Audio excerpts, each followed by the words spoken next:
मित्रों, एक बार फिर हम आपके बीच हाजिर हुए हैं। आज का टॉपिक जो है, जैसे कि 2022 के स्टार्टिंग में यानी जनवरी से लेकर मार्च के बीच में जिन 5 राज्यों में चुनाव होने वाले हैं, उस 5 राज्यों के बारे में हम विस्तृत जानकारी आपको दे रहे हैं। सबसे पहले हमने 403 विधानसभा वाले उत्तर प्रदेश का जानकारी आपके साथ बांट चुका हूं मैं। उसके बाद पंजाब 117 विधानसभा सीटों वाली, उसकी भी जानकारी मैं आपको दे चुका हूं। और आज जो है उन 5 राज्यों में तीसरी जो सबसे बड़ी राज्य है उत्तराखंड, देवभूमि उत्तराखंड, जिसमें 70 विधानसभा सीटें आती है। आज उस 70 विधानसभा सीटों के बारे में हम आपको जानकारी देंगे। और उसके बाद जो बचेंगे गोवा और मणिपुर, उन दोनों के बारे में भी आपको जानकारी दिया जाएगा। दरअसल कुछ निजी कारणों के कारण मैं आपके बीच वीडियो पिछले 1 सप्ताह से नहीं ला पाया था, तो आज हम बात करेंगे उत्तराखंड के बारे में। उत्तराखंड में 70 विधानसभा सीटें आती है। 2017 के चुनाव में देवभूमि में कांग्रेस की सरकार थी। 2012 से 17 के बीच में पहले हरीश रावत मुख्यमंत्री थे, उसके पहले बहुगुणा मुख्यमंत्री थे। तो जब 2017 में विधानसभा चुनाव हुए तो बीजेपी अकेले अपने दम पर इलेक्शन लड़ी, कांग्रेस ने भी अकेला लड़ा, बीएसपी ने भी अकेला लड़ा और यूकेडी यानी उत्तराखंड क्रांति दल, उन्होंने भी अकेला चुनाव लड़ा। बीजेपी 47% वोट शेयर यानी कि 46.5% वोट शेयर के साथ 57 सीटें जीती। 57 सीटें, जो अभी तक के इतिहास में सबसे बड़ी सीट थी जब से उत्तराखंड राज्य का गठन हुआ तब से।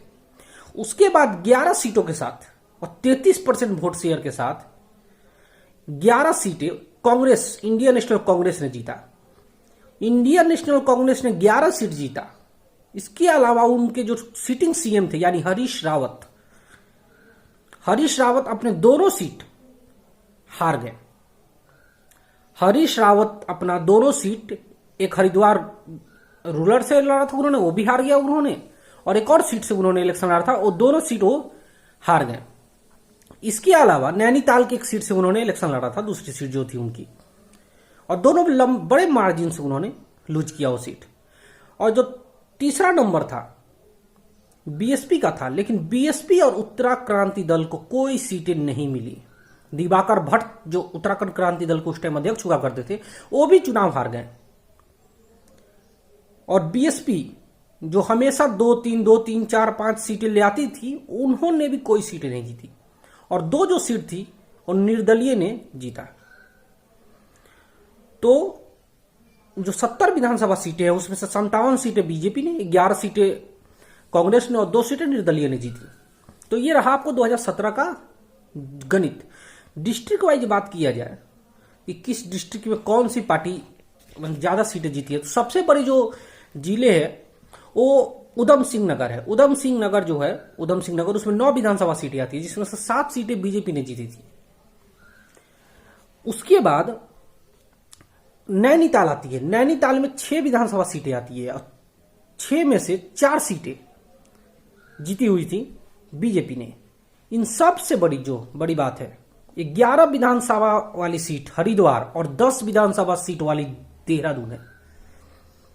11 विधानसभा सीटें जो है हरिद्वार में आती है, जिसमें से बीजेपी ने 8 सीटें जीती हुई थी और 3 सीटें जो है वो कांग्रेस ने जीती हुई थी। और मदन कौशिक हो या कुंवर सिंह चैंपियन हो, ये जो लोग हैं, ये लोग हरिद्वार से लड़ते हैं, जो बीजेपी के बड़े नेता माने जाते हैं। कुंवर सिंह चैंपियन को अभी कुछ दिन पहले बीजेपी ने निष्कासित कर दिया था, लेकिन लग रहा है फिर से वो पार्टी में आएंगे। अभी तक का जिस तरह सिनेरियो बनता हुआ दिख रहा है, मदन कौशिक पहले प्रदेश अध्यक्ष रह चुके हैं, बड़े नेता माने जाते हैं। उसी तरह उधम सिंह नगर में हरीश रावत एक सीट से लड़ चुके थे, जो हार गए थे वो। उसके अलावा हरभजन सिंह चीमा जो हैं वो भी इसी विधानसभा सीट से आते हैं। यशपाल आर्या जो इसी उधम सिंह नगर सीट से लड़ते हैं।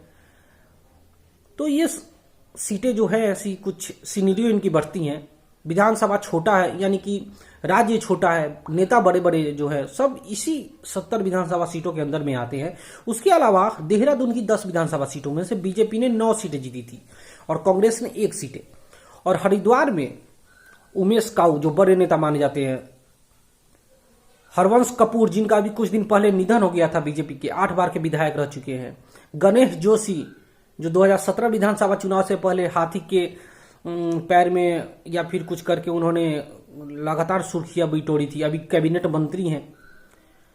तो ऐसा बड़े बड़े नेता हैं जो लगातार उत्तराखंड में इस जिलों में अपनी पकड़ रखते हैं।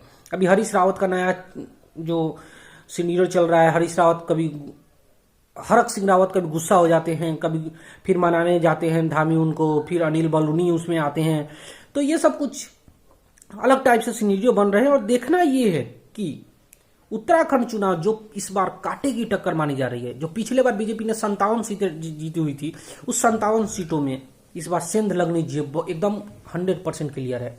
आम आदमी पार्टी कांग्रेस का लाइन बिगाड़ सकती है या वो बीजेपी का लाइन बिगाड़ेगी, ये भी देखनी है, क्योंकि अभी तक के जो अनुमान है उसके अनुसार आम आदमी पार्टी कांग्रेस का लाइन बिगाड़ती हुई दिख रही है और कुछ वोट जो है वो बीजेपी की भी लेती हुई दिख रही है।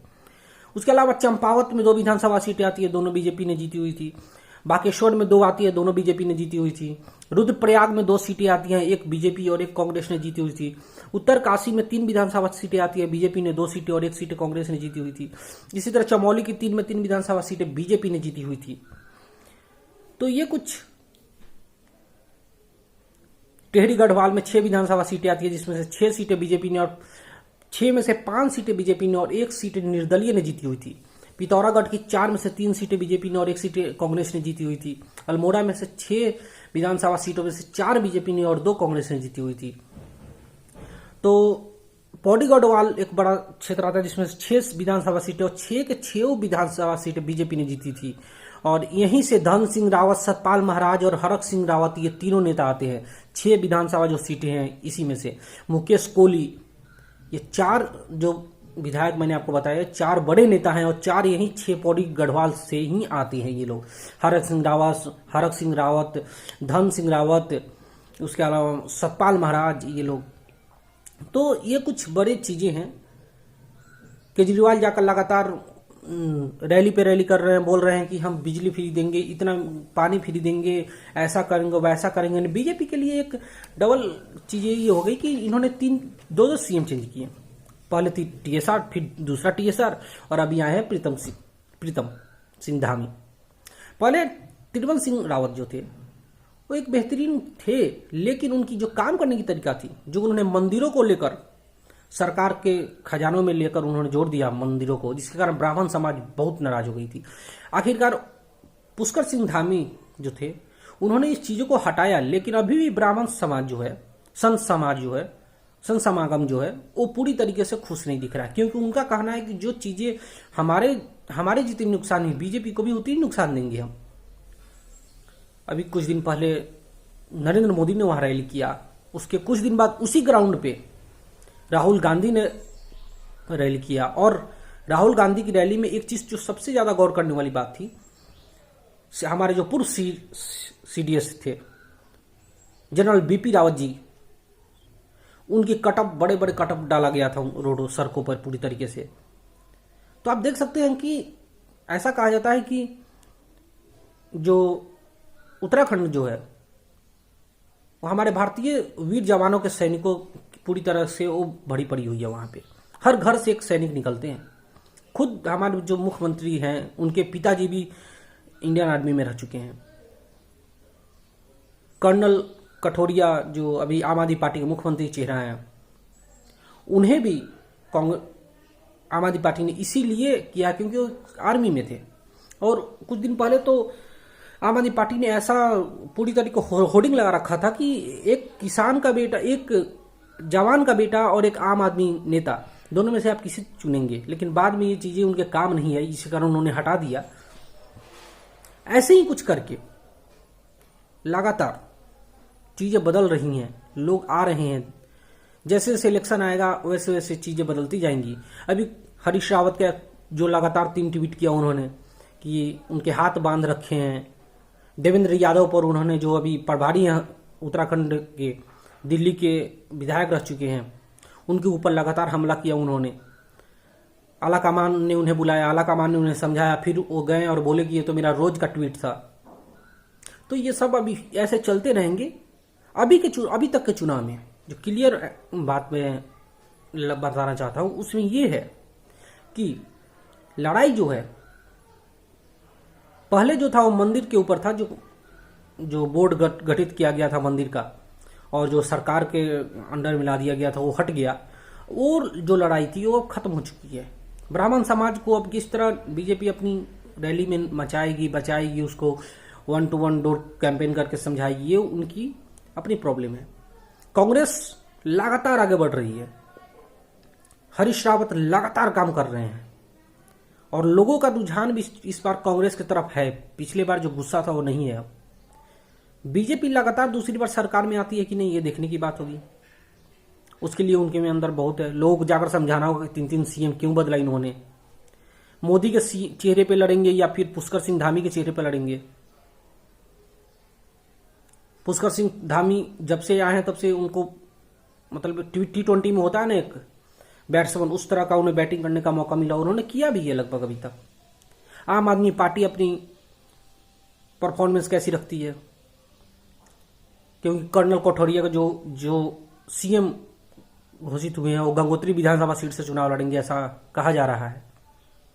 तो ऐसी कुछ है, पार्टी में एक दूसरे की पार्टी से तोड़कर विधायक शामिल कराए जा रहे हैं। यशपाल आर्या उनके बेटे सहित दो विधायक पहले ही बीजेपी छोड़ चुके हैं। अब हरक सिंह रावत के जाने की खबर थी ऐसा, लेकिन उन्होंने बीजेपी ने उसे अनिल बलूनी ने उसे कंट्रोल कर लिया। और इसके अलावा जो सबसे बड़ी बात है, हरक सिंह रावत जाएंगे तो उमेश शर्मा काऊ वो उनका भी जाना तय माना जाता है, क्योंकि दोनों बड़े अच्छे मित्र माने जाते हैं। उसके अलावा कांग्रेस से जो बीजेपी में आए 2017 विधानसभा चुनाव में, उसमें से भी कई विधायक हैं जो जाएंगे। तो एक बड़ी सिनेरियो ये बनती हुई दिख रही है। अभी तक की लड़ाई में बीजेपी 60 कांग्रेस 40 की लड़ाई चल रही है, और सरकार बनाने में मैं बात कर रहा हूं।